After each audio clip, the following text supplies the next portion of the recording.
Okay, here we are today, Friday the 6th of the 9th, looking at near the end of the benchmark course. So today we might do something different. There has been a few requests about how to use this program in day-to-day punting. So let's have a look at this Wyong meeting. It's very hard to find a track with a rail in the true position, but today apparently the Wyong track, where there's a few major meetings running, so we'll have a look at using the markets. Now, ideally, if you're going to be putting your hard-earned money on the races, you want to spend some time looking at it, but it's amazing how many races this program can select over as winners. So certainly Wyong, sort of tight sort of Wyong track, is not the preferred track for doing overs, but unfortunately you can't wait forever to find a meeting that you can run and run it on the time. So it's about 60 minutes to the first race as we speak now. Now the markets generally aren't as good on maiden events, but we'll have a quick look at the market here.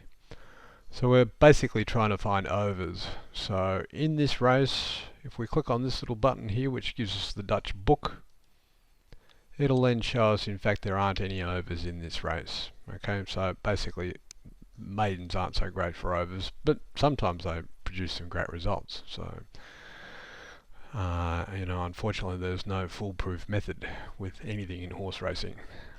Same thing with this race. If we go back to the previous race, 47 starts. Okay, you really need to be looking for races with at least 100 starts in there, because a lot of these horses are going to have their best ratings in front of them, not behind them.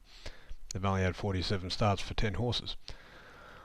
Race 2 the same. It's got 9 starts. Why you would bet in a race like this based on simply ratings, well, you just wouldn't bother, because here we have Lucky Imperator, $1.40 favourite. Well, that's based on the fact that he's had 5 runs. All these others, well, we don't know anything about them. The $2.20 favourite is this unraced horse, so it could be a champion, it could be a complete dud. It's hard to say. James Cummings, Hugh Bowman. A lot of people these days just simply bet the trainer-jockey combinations. So this horse is of course priced that much shorter as a result of that combination. We're basically going to leave this race alone. Race 3 is a Class 2.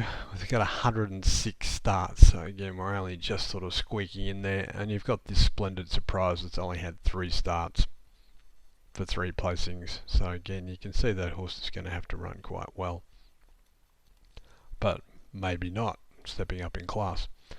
So if we have a look at this race, there are a few overs in it. So if we click again on the Dutch book, the overs horses are highlighted in yellow. Alright, so in this case, Famous, priced at $3.30, so we're not making any adjustments to the market at all. We're just simply looking at the overs. So to bet to collect 100, so in other words you'd bet $30 on it at $3.30, so that means you'd make roughly $70 if it wins. But of course the TAB odds are longer, so in other words 30 times 4 would give you $120. So in other words you would end up making $90. So the idea with overs is that quite often you'll get a considerable amount more as a result of backing the horse according to your own market, but then betting it at the TAB odds. So for example in this case, Oakfield Twilight, $19.20. On Betfair you can just bet any amount, any odd amount. You can, I wouldn't worry about betting the extra 20 cents. I'd just round this one to $30 and this one to $19, but it's up to you what you want to do. So you'd put $19 on it, and if it won, well, it would pay, well, it would be more than $8 on Betfair, but again, you have to take out your commission. So let's say it's paid $8. Well, that would give you almost $160 and $140 profit there, but obviously you would have to, this one didn't win. So whatever the other ones you've bet on, you have to subtract that away as well. So if you were going to do the simple overs in this race based on these 3 horses, you'd have $30 on that one, $19 on that one, and you'd have $2.90 on that. So it's up to you on Betfair. You can bet smaller amounts if you want to, but if you think it looks some sort of chance, you can just put the $5 minimum bet on it. So anyway, that's that race. So we'll run today's meeting and we'll just see at the end of the day as to whether there was a profit or loss. So we'll run this first video, and then we'll have another video to review the meeting later on. Now, as I say, Wyong is not the preferred meeting for overs, and but still, I wouldn't be surprised if there's a nice overs winner. Now, assuming this loses, there was talking about aggressive punting in week 5 of the notes.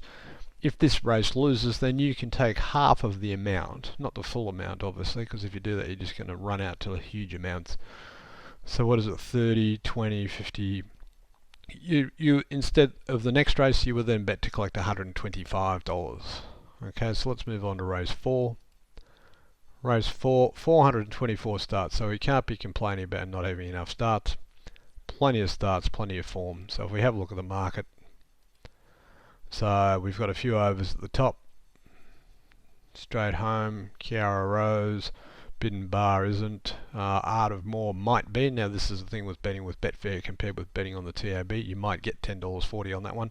And then there's a few roughies, Western, and no, that's about it. So again, looking at the Dutch book, so you would end up having $24 on that one. Now, what you can do with the double overs is you can also back them for the place, and you can decide on whether you're going to put the same amount on for the place or reduce the amount for the win, and so on. Now this is where you got to do your homework to decide whether straight at home is a real winning chance or not. If it looks more of a place chance, well then I would be betting the $24 for the place, and I would only have a smaller, lesser bet for the win. Same with the others here. And Western, for example, well that's a double over. You might decide to have your $3.80 on for the place, but then again Western may win. We don't have a crystal ball at this stage. The other thing you can do with this at this time is to have a look at the rating graph to make sure there aren't any huge anomalous ratings that are going to be, you know, here's a very high rating but it's so many starts back, it's not going to be affecting the figures. And looking at the ratings, they all look sort of okay. The same thing here, we've got this horse here that's got this huge rating, anomalous rating most likely.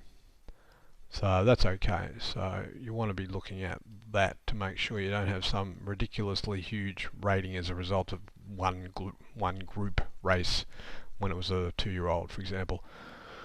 Moving on to race 5, this is only a small field. So looking at the overs, well, we have the top one, Defeat, $7.10, $6. You may be able to get $7.10 on Betfair. Bedtime Stories, $8.40, paying $17. A Million Dreams, $11, paying $16. And obviously we've got another one of these trainer jockey combinations, James Cummings, Kieran McAvoy, for this camp rifle. So again, if you decide, and again we've done no work on this race, if you decide that camp rifle looks likely to win the race, well then you simply give it a miss. Alright, so this is a race where, if anything, the overs may not go well. Having said all that, it's amazing how many times in the race you expect something that you'll get a completely different result and the overs run first and second. So again, if we're going to be betting, we would be taking maybe 5. Well, we'd definitely be taking 5. Probably not taking the 1, but maybe $7.10, $6. Bedtime Stories, we definitely take that. A Million Dreams, we definitely take that. No double overs in this case, so there's no need to worry about the place betting. Race 6. This is a fairly large field. Again, generally it's not best to be betting on the really huge fields, but on the other hand, this is an exercise. So this is a fillies and mares listed race, and again these benchmark figures aren't right because this one's got 101, so there's a little error in there. Now, it doesn't matter so much about the actual benchmark average value to get these benchmark changes. The change will still be right, but the number may not be correct in this case. If we have a look at the market, so again we've got my expression at the top, split lip at least. Laburnum's probably going to be an over, that's not an over, that's an over, not an over, not an over, and so on. That might be an over, and so on. So again, take the Dutch bet, $15.90 on the top one. $8.30, this is one where you could think about taking it for the place as well. $12 compared with 41. Same thing with this one, Mandy Lion. Now again, we've done no form on these races. You might have a look at the horse and decide it's got absolutely no chance. okay, based on your opinion. This is the other thing you have to do, is you have to then decide on how accurate your opinion is. If every time you go through the races and, for example, you decide my expression has no chance and so you don't take it and then it ends up winning, well then you're better off just betting the market. So that's race 6. Again, generally the ratings, the markets generally work best between the values of between 50 and 70 benchmark ratings. However, the ratings are a little bit better these days, so it may work fine on this sort of race. And these fillies and mares events generally, they're pretty good. So I would be looking to have a bit of a wager in this race. Again, without knowing anything about any of these horses. Moving on to race 7. In this case, the Wyong Gold Cup. Again, generally, it's best to be focusing on the shorter races, so I would be discounting this race to an extent. Okay, so I wouldn't be rushing to have you last on an event based on the market here. Clearly, it's got the favourite on top, so you would think that's going to go well. Vaucluse Bay is a nice over. That might be a nice place bet. And then you've got Destiny's Kiss. That's an over as well. There's a couple of other overs. So if you find that you're still losing coming to this race, well then it is a decision as to whether or not you would bet this race or not. But I would be tending to discount this race, or if you were going to bet to collect 100, maybe only bet to collect 50 on this race.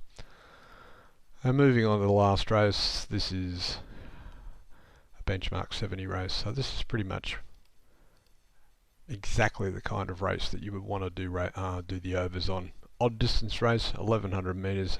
The ratings, assuming they're working correctly for this race, looks about right, is in the correct range, rails in the true position, and you've got some really nice overs here, which in theory can produce some nice profit.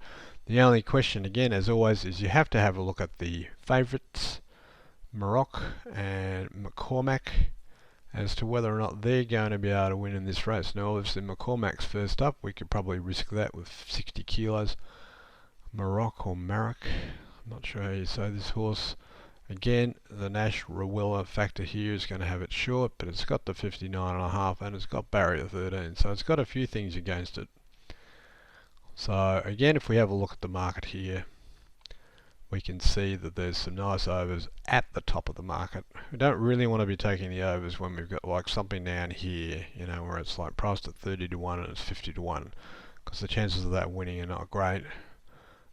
Here we've got 1, 2, 3, 4 clear, dead set clear overs at the top, and that's about it. Now whether they win or not, it's hard to say.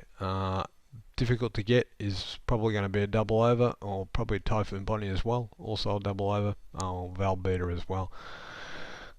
Texas Storm is the only one that's not an over. That'll probably be the one that'll run the place and the other three won't. That's often how it works out. But anyway, there you go. There's the Wyong meeting for today. 307 minutes as we speak to the last race. So that's about 5 hours away. So in 5 hours time we'll do another video, and well, probably a few more than 5 hours. After a few more hours after that's finished, we'll then do another video to review and see what the profit loss for the day would have been.